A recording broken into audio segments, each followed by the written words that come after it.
Fiddler on the Roof is a show that takes place in a tiny shtetl Russian village at the very beginning of the 20th century, based on a wonderful group of stories by a writer called Sheldon.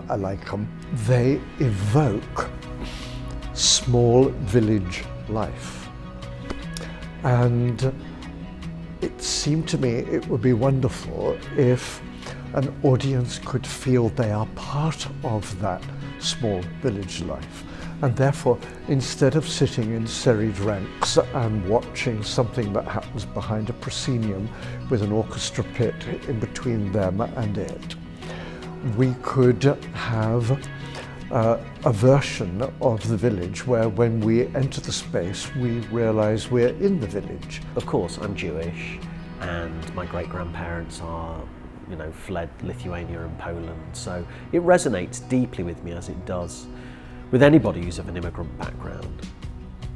But the thing that struck me most rereading it, and the thing that I wanted to talk about and look at when we did it, was just the family, was the sense of a man's family being ripped apart. And I sort of took a deep breath and said to Trevor, okay, this is what I think it's really about, and this may be in sharp contrast to what you think it's about. And I said that, and Trevor went, exactly what I think.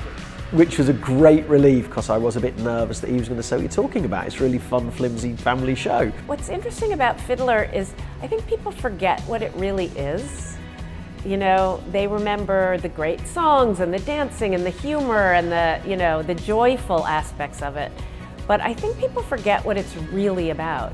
And which is also another reason that it's so wonderful to be exploring it again in this setting, because I think it's really gonna strike people in a way that will surprise them. At a time when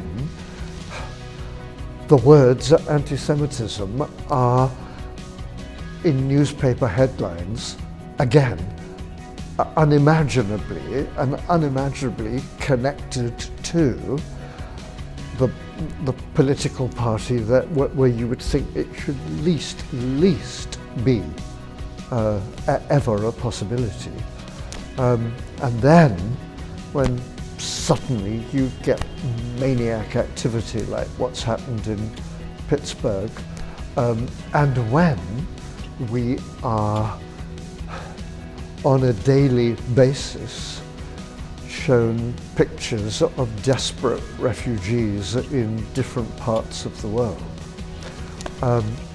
it seemed to me that Fiddler was never so relevant.